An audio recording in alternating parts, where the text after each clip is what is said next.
Oh, look what I just got in from Coleman Powersports. Got my BT200X.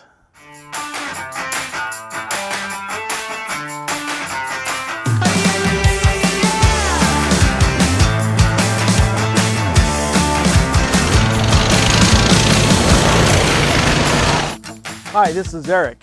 I am the Gray Goat from the Gray Goat Garage, and we're powered by OMB Warehouse. We've partnered with Coleman Powersports with their Coleman line of mini bikes, and we're going to take this BT200X out of the box, get it assembled for you, show you how easy it is for you to get a box in the driveway to going out and tearing up some dirt. So let's get started opening this box. Take a sharp razor blade, cut away from yourself, and cut the 3 straps off the box. Now I know you're going to be excited. You're going to want to cut this tape here. Don't do that.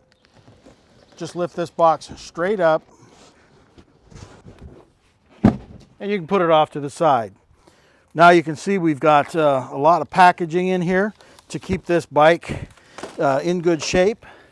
Our front tire has fallen out of the package, so we're just going to get this out of the styrofoam that protects it, and we're just going to set that on the bench for right now. And we've got a whole bunch of stuff here. Now this box is heavy. This is where all your forks are. Both your forks, the forks. So let's get these out of the box. You'll notice these are turned in right here. That'll prevent you from getting these out of the box. So we're just going to open it up, and we're going to carefully slide this assembly out of here.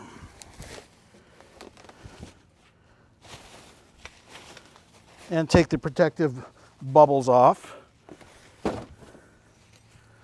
So now we have our forks and our front tire. And don't get excited about it. We've got to take out other parts first. Now in this box, you're going to find your fenders. So don't cut deep into this box when you're cutting it open. Just cut the tape.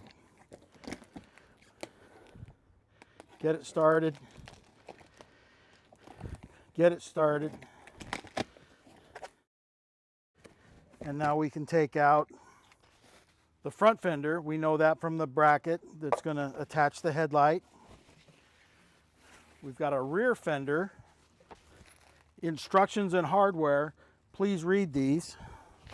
We even include wrenches to help you assemble it. And finally, we have the headlight assembly and the hardware. Let's make sure we keep that hardware separated so we know where it goes. And I always leave this film on the lens to keep from scratching it up because I want it to look pretty when we're done. So now we're back to the bike, and we're going to take this plastic off. And it's a little bit heavy, but we're going to separate it from the box and just leave it right here for right now. We're going to clean up our mess because nobody wants a messy workspace. Don't want you tripping on any of this stuff. So we'll get our mess cleaned up, and then we'll start assembling this bike. So we're going to start, as the assembly manual tells us, by installing the front forks.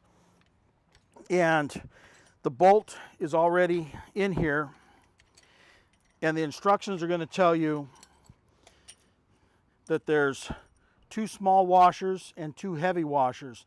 The heavy washer is going to go on each side of the triple tree, and then these small washers are going to sit over the top of the bearing like this, because we just want to ride on the inner race of the bearing and not the entire bearing itself. So the little washers are very important.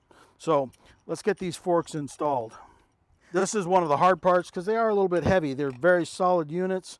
I'm actually using these on another bike I'm building.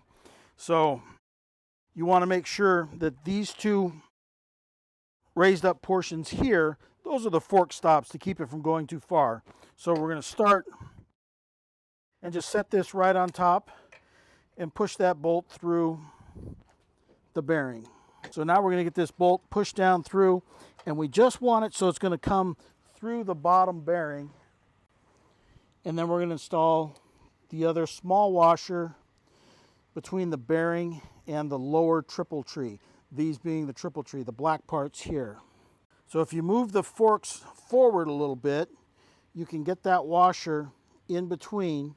And like I said, this is the hardest part about this entire installation, is just getting the little washers where they should be with the bolt through.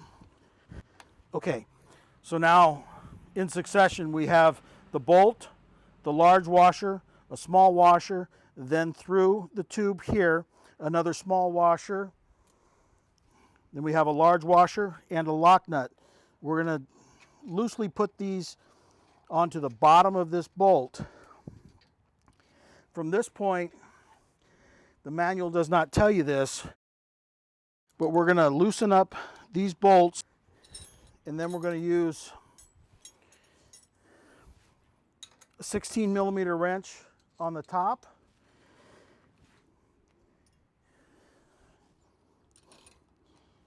And a 14mm wrench on the bottom. And we're just going to snug this up. We don't need to Armstrong these. We don't need to crush these. This is a lock nut on the bottom. What we're doing is by loosening up the bottom triple tree here, we're going to tighten this whole assembly up against the bearing so you have no play in the forks. We don't want that. That'll make it ride a little squirrely and you won't be happy. Okay, so once we have that snugged down, then we can come back, tighten the 10mm bolts on the triple trees. Now we have the front forks installed.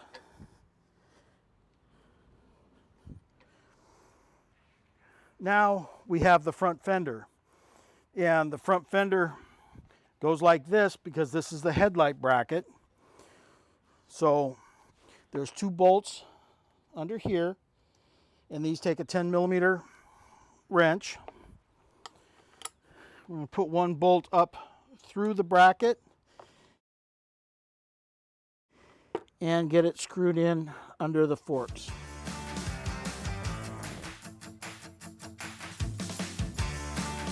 Now we can go to the rear fender, and the rear fender mounts with the longer side coming out to the back of the bike. And we're going to set this here because we have some hardware that's provided here.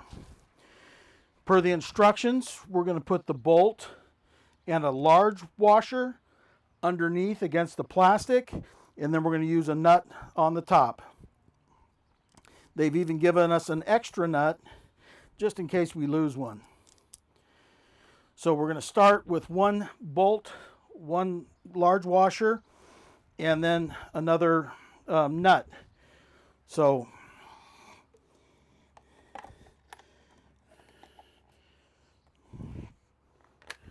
the bolt and the large washer is going to go on the bottom side,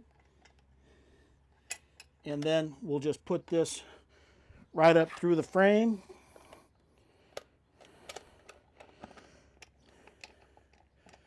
And we're going to get these loosely tightened down for now.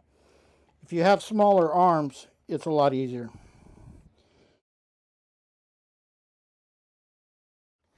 Okay, so then we're going to take the other longer bolt with a nut and large flat washer, and we'll come under, put this up underneath through the bottom of the fender. Going to use a 10mm socket, and make sure I don't lie to you, and a 13mm wrench.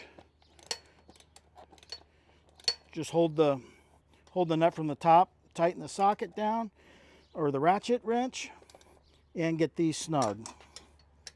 So at this point, we can get the front wheel installed, the wheel and tire. You're going to notice on this tire, there's an arrow for rotation. You don't want to go backwards, you always want to go forwards. So we'll have to make sure that this tire goes on in this orientation like this. So we're going to remove the axle. Yeah, and give yourself plenty of room while you're working, that's important.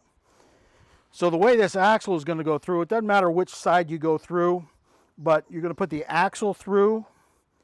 You're going to use one of the 15mm washers, put the wheel in, get this through the wheel, through the other side, one more small washer, and then all the way through the forks with the nut on the end. So I like to hang my washers like that. Make sure I find the arrow on the tire to know which way to go. We're going to slide this in between the forks, get it started through the first side. And as we're through the second side, that fork's going to want to turn, and that's okay, because we can put our washer in there and then get our bolt through. So we need a 19mm wrench for the nut and a 14mm nut for the opposite side of the axle. So we're going to get our 19 set on here. We're actually using Coleman tools for this, and we're going to tighten this axle down. Okay, so when you tighten that bolt down, you don't have to get it tight. We don't want to crush the bearings. There is a tube inside this wheel hub that doesn't allow us to crush the bearings, but it doesn't need to be super tight. You're not going to achieve anything. Just make sure any play is removed from the tire going back and forth. We're almost done. Now we have the handlebars. We're just going to cut this off. You don't need pliers for this because this is a twisty. But you will need pliers to cut this zip tie that holds the handlebar assembly to the frame. Okay, so now we can remove the bubbles, remove the protective padding, and then just flip these around. And we need a 10mm wrench to get the handlebars on. So let's get these bolts out real quick. What I do is I set these on the seat just the way they came off, so I know they go back on just the way they came off. So now we can rest the handlebars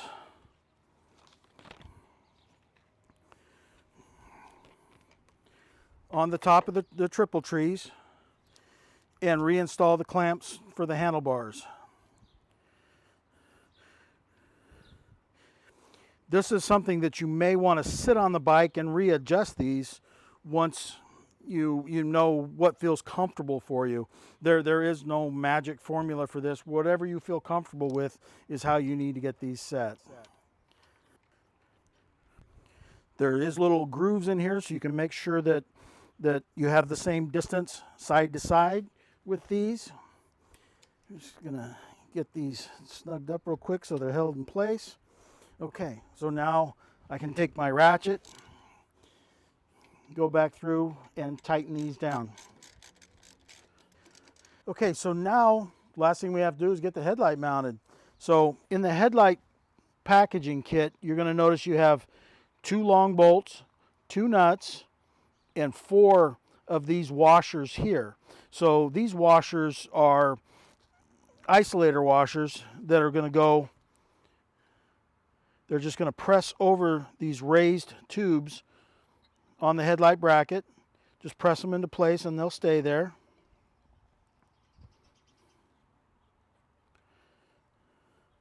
And now we're ready to install the headlight onto the bike. So what we're going to do is we're just going to leave this cable loose. We'll take and set the headlight into the bracket. May have to wiggle it a little bit for the rubber isolators. Okay, so we've got the first bolt through.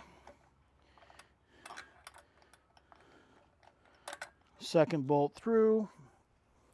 And then we're just going to take our nuts and get them started and snugged up.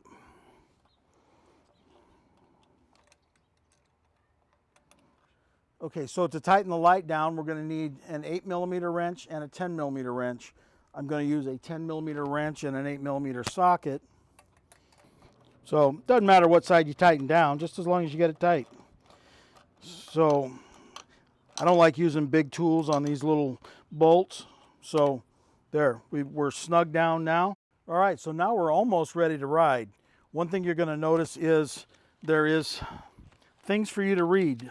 This stuff we don't care about. This stuff is important.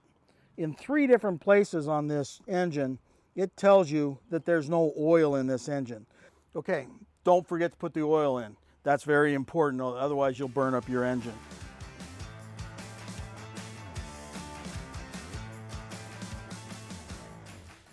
Okay, so now that we have the engine filled with oil, now we need to put some gas in it.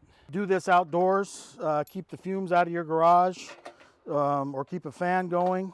We don't want you catching anything on fire. Snug the cap back up. Okay, so what I want to do is get the brake lever off, and we're also going to be removing the kill switch and the throttle. I like to run my cables up through the triple trees and not have them on the inside of the frame like this. It'll give us more movement and flexibility with this bike long term. So now's the best time to get it done out of the way. So we'll just remove this. Use a Phillips screwdriver to loosen up the bracket for the kill switch, and then we'll loosen up the throttle. These will just slide right off once I have it loosened up.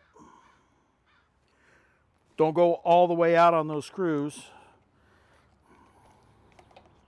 because that's not necessary.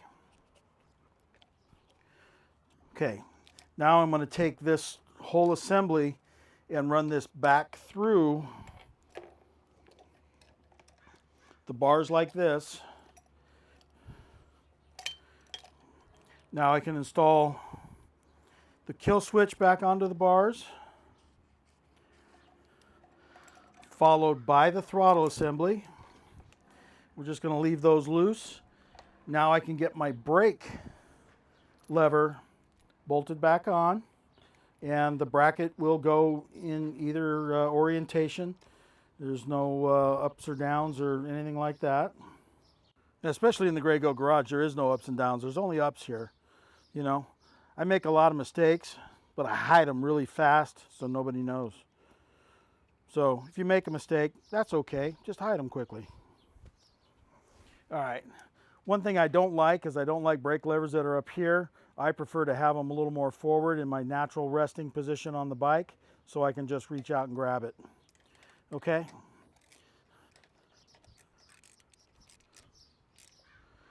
Okay, when I reinstall the throttle, I'm not going to want to jam it all the way down to the end of the bar.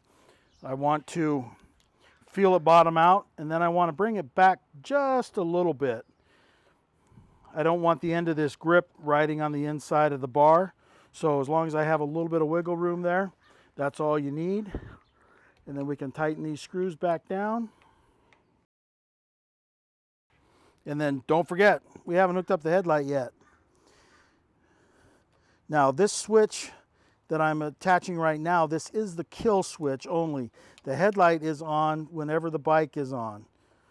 So make sure that if you have younger riders especially, make sure you position this kill switch where they're comfortable knowing how to use it and they can get to it easily should they have any issues while they're riding. Okay, so now we've got the cables running back through the inside of the triple tree. Now we can feed the cable in to hook up the lights to the engine, and that's just, there's 2 plugs here. It'll only go on one direction. Now, if you'll recall from unboxing this, Coleman was generous enough to provide us with some zip ties. So I'm going to use the zip ties to tie these cables to the frame. Before I even get started on the zip tie, I want to move these forks back and forth to make sure that there's enough play, enough extra room in these cables, and it's not going to hit the stops here on the triple trees that are going to hit the frame. So once we have that, then we can start our first zip tie. We're going to attach those wires to the frame. I like to bunch the wires up together. And then we're going to take another zip tie. I don't want this flopping around everywhere. So we can attach the kill switch wire and the headlight wire together with the brake cable. I don't want to put the throttle cable in with this because that would bind that cable up, and we don't want that to happen. Okay, so the last thing you need to know is the kill switch. By pushing that, the smaller of the two red levers, that is in the run position. The biggest square red portion, if you push that, that'll stop the engine. So I'm going to leave it in the stopped position right now. And what I'm going to do is I'm just going to pull on this lever because I want to circulate some oil throughout the engine so we can get going. So we've already got the choke on, the fuel is on. Let's turn the switch on.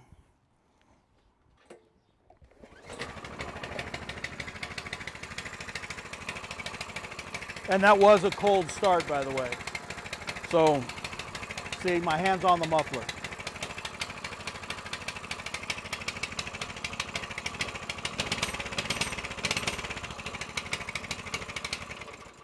Okay, so now we want to make sure that we have enough brakes. So you can feel that here. If I squeeze this lever, I can feel it going all the way down. So I just want to turn this adjuster out just a little bit to get tightened up on the back, but you can also use this adjustment right here. So this will also tighten up the brake for you. So just as a precaution, before you take it out for a ride, maybe take your wrenches and go over the whole bike. Make sure that everything's tightened down and nothing's going to fall off. But it seems to be very well put together. I'm excited about it. I want to go ride.